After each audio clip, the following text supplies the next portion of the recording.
Bazen bir siyasetçinin dilinde, bazen bir hukukçunun, bazen de bir insan hakları savunucusunun dilinde. Kulaklarımızın en fazla işittiği kavramlar arasında yer alıyor.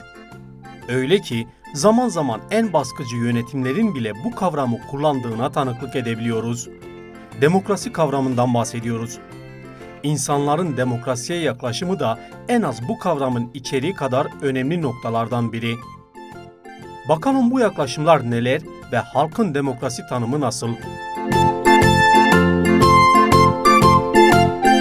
Demokrasi sınıflı toplumlarda sınıflar arası dengeyi sağlamak için yapılan bir yönetim biçimidir. Bir ülkede insan hakları yoksa demokrasi yok. Demokrasi insan haklarıdır. Demokrasi eşitlik demektir. Toplumda yaşayan bireylerin kadın erkek ayrımı yapmadan yapmak istediklerini özgürce yapabilmelerine bence demokrasi denilir. Türkiye'de olmayan bir şeyden bahsediyorsunuz. Yunanistan'dan gelmiş Demos halk Kratos yöneticidir. Yani halk yönetimidir. Türkiye'de hiçbir zaman olmayan bir yönetimdir. Demokrasi denince aklıma gelen ilk şey eşitliktir. Demokrasi valla buralarda pek fazla görmediğimiz için yabancısı geliyoruz demokrasinin. Görseydik bir şeyler söyleyebilirdik, itiraf edebilirdik. Görmediğimiz için yabancısıyız. Demokrasi, biz özgürlük istiyoruz, biz bir hayat istiyoruz, biz hakkımızı istiyoruz. Fazla bir şey, başka bir şey istemiyoruz. Demokrasi halkın kendi özgür iradesiyle düşüncelerini doğru bir şekilde ifade etmek için istediği kişiyi başa getirip seçmesi. Demokrasi özgürlüktür, adalettir, eşitliktir. Yani böyle düşünüyoruz.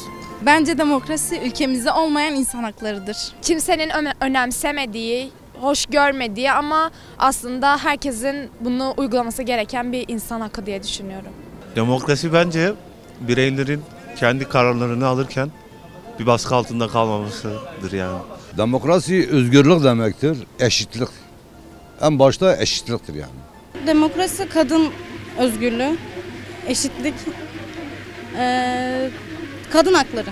Demokrasi tümüyle saygıdır. Yani kendinden başka bir dile, renge, senden olmayana, düşünceye.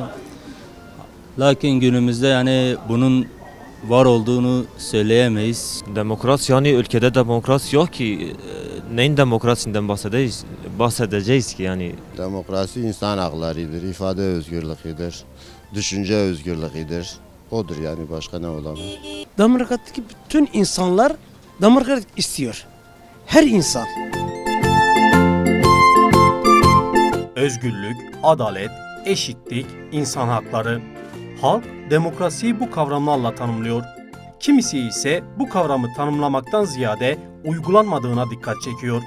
Şimdi de hep birlikte demokrasinin temel anlamına bakalım.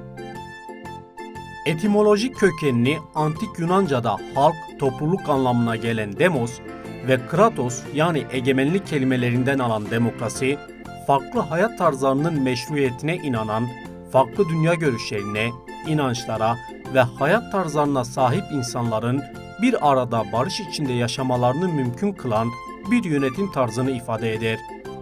Demokrasi, özgürlükleri koruyan ve eşitliği temin eden bir politik rejim olduğu için değer taşır. Demokrasinin temelinde bireylerin alınmış kararlara boyun eğmek yerine kendi kararlarını kendilerinin almaları gerektiği ilkesi bulunur.